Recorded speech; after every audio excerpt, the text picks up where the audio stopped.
Hey everybody, Zach Primrose here from Primrose Productions Music. If you saw our video last week, we were showing you how to record drums. We showed you how to mic up a drum kit and just the basics of that. And this week we're going to be talking about how to process those drums.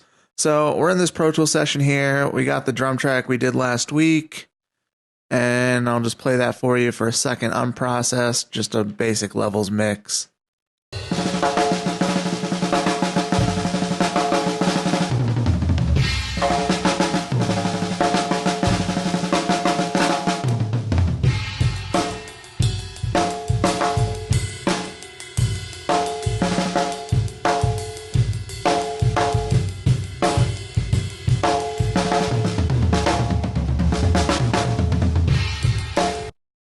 So yeah, it's not a bad sounding drum track, and that's just with the bare mics. And I think there was a little bit of compression on outboard gear, but not a lot. But there's no EQ on these. So today we're going to do the actual processing. Here we are in the mix window, and here's all of our tracks. We got the inner kick mic, we have the sub kick, we have the snare top and bottom, tom 1, 2, and 3, overhead left and right, room left and right, the room mic that we have bouncing off the back of the amp cab, and the center room mic, which was that CV12 if you watched the last video. And so first we need to route all these. Right now, when we were recording, we had all of these routed just to the drum bus, which I've routed to a couple subsequent buses just for video purposes and to give me more options later if I were mixing a real track, because I send everything to all the basic tracks to their individual instrument buses. Then I send those to the submix, but then I also have parallel compression sometimes. So in the submix and the parallel compression tracks are all being sent to a bus themselves, which I call the mix bus. And for video purposes, I have this sent to an extra bus as well. But so that would be the way it would be for tracking day. Everything routed just to the drum bus just to make it simple. But when we're going into mixing, we want more options. So we're actually going to add a bunch more buses that will be routed into the drum bus. So I'm actually going to create 7 stereo aux inputs. So 7 stereo buses. And we'll name those in a minute. But for right now, we're going to set the output of those to the drum bus. Okay, so now these buses are all going to the drum bus, and now we're going to route all of these into these buses. So the first bus we're going to call the kick bus. Let's choose that input. Okay, and then we're sending the inner kick mic and the sub kick to the kick bus. Okay, now we're going to move these two down here past the snare. This one is going to be snare bus, and this one's going to be snare verb. All right, so input snare bus, input snare verb. And I just like to make the snare verb track because I pretty much always put reverb on my snares, so it's nice to have that bus. We're actually going to pull the snare verb track all the way down for now, though, because we won't be using that until a little bit later. Now we're going to send the snare top and bottom into the main snare bus. And then we're going to create a send from the snare bus going to the snare verb track. And we'll just put that all the way up because we want that to be sending the amount, whatever amount of snare we have in the end into the verb. And then we can mix the verb in. All right, now we're going to take another bus, move that down past the toms. This is going to be the tom bus. Set that input. Send these to the tom bus. All right. This one is going to be the overheads because we have an individual overhead left and right. A lot of people like to track them as an actual stereo pair, but I like to track them individually just because it gives me a little more ability to adjust the levels individually in case one of the mics isn't working totally perfect and it's a little quieter, or I accidentally bumped the gain wrong going into the interface or whatever. So I like to have them as individual tracks, and then we just route them into the overheads bus. All right, now I'm going to move both these at the same time. Now, because we have a stereo room pair, I'm going to make one bus for the stereo rooms. Set that input.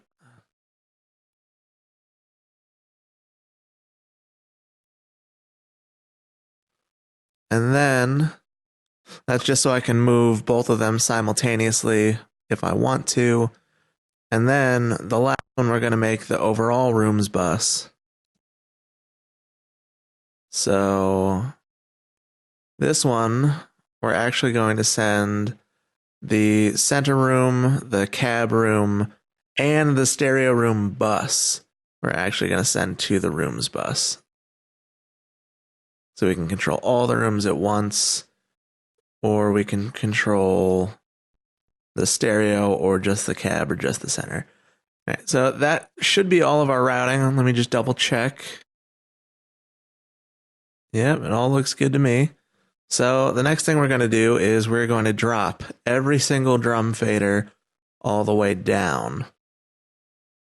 From this point on, I'm kind of just going to go through and mix the track the way I normally would, and I will comment afterwards on what I did so you can see. So you'll be watching me mix the drums in real time, and at the end I'll give you an explanation of what all was done and why. And basically what I usually do is I just go through and I bring up a fader, and then most people like to get a rough mix of all the tracks together before they start EQing. But I don't know, I find I don't get the results I want with that, especially with drums. So with drums, what I'll generally do is I'll bring up one drum and I'll get that drum sounding the way I want it, and then I'll move on to the next one, mix that in, get that one sounding right, and move on. So from this point on, I'll be mixing in real time. And I also just want to mention that the main plugin I'm using for almost all of these is the Slate Virtual Mix Rack. And the reason I'm using that is just because, first of all, they sound good, but they also have it's a console emulation thing.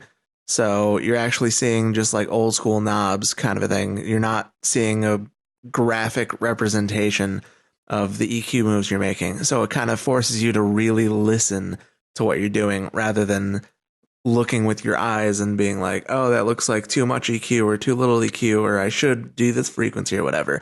Without the graph, you really have to listen and use your ears. So that's the main reason that I'm using those. But of course, you can always just use your stock plugins. They'll get you just as good a tone as anything else. So yeah, mixing in real time. Here we go.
One thing I forgot to mention was that I want to make sure that all of these buses are solo safe so that if you solo a track, you can still hear it.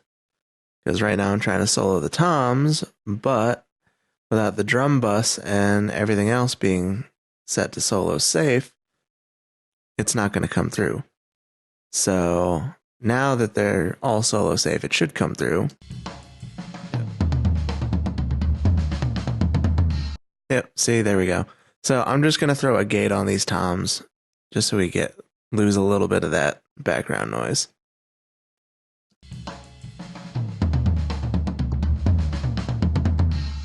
And I'm actually just going to use a default here. Let's just use their Snare Gate.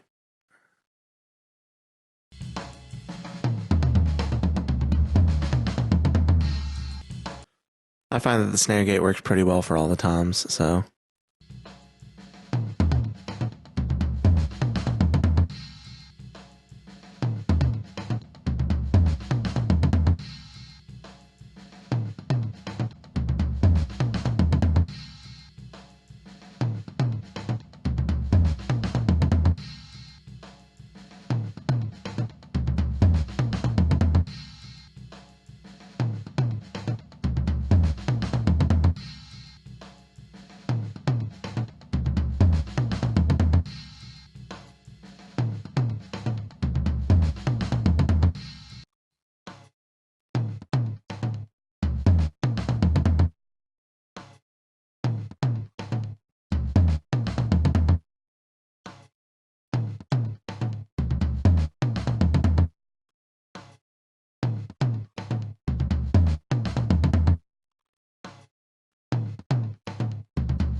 And the gates aren't perfect. You just kind of got to get a good enough scenario.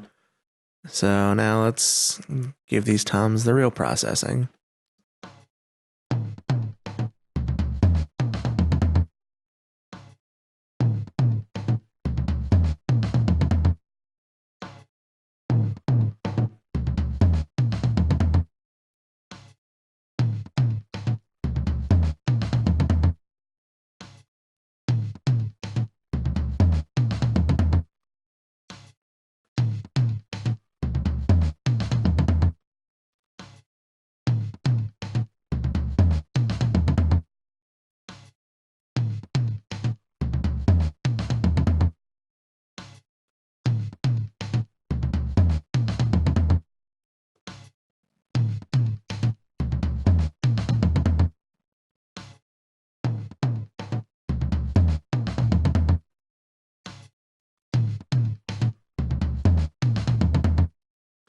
And let's just listen to that first time for a second, because the difference after this processing is night and day.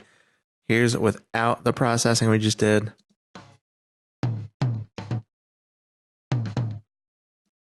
See how just like papery and thin that sounds, but once we add some processing to it, a little EQ, a little compression.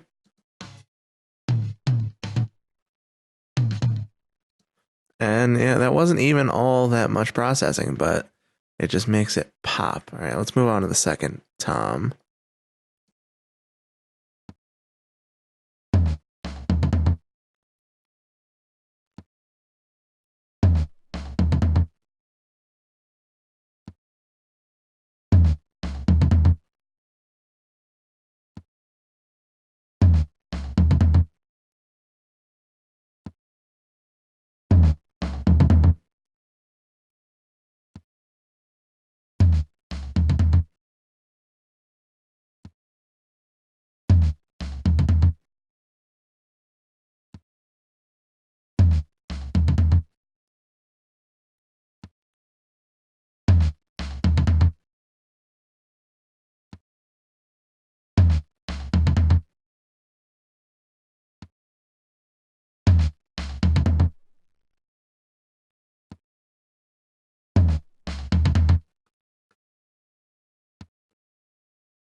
And the third tom.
And let's hear all the toms in the mix now.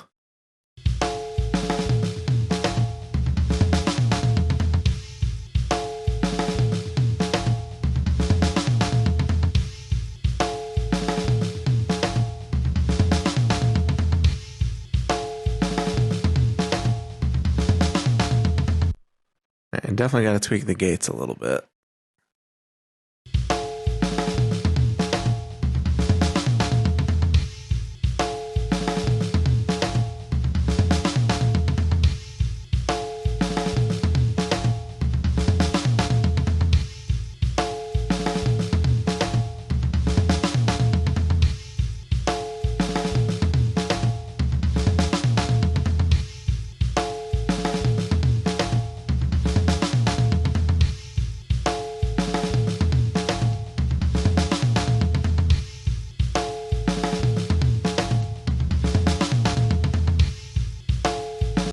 A little better. Let's mix in some overheads.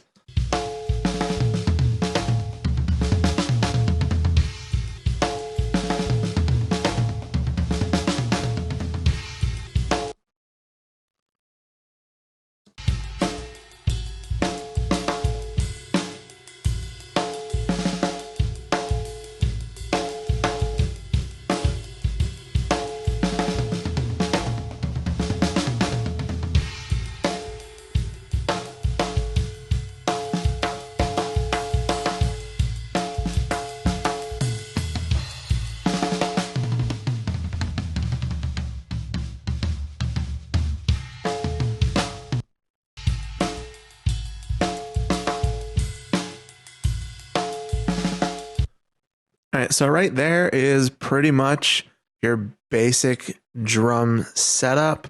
I haven't added any of the room mics. Actually, I'm going to mute the sub kick for a minute just so you guys can hear if you only had an 8 mic setup. So that's a mic inside the kick drum, snare top and bottom, 3 tom mics, and an overhead stereo pair. This is the basics of what your drums would sound like at the end.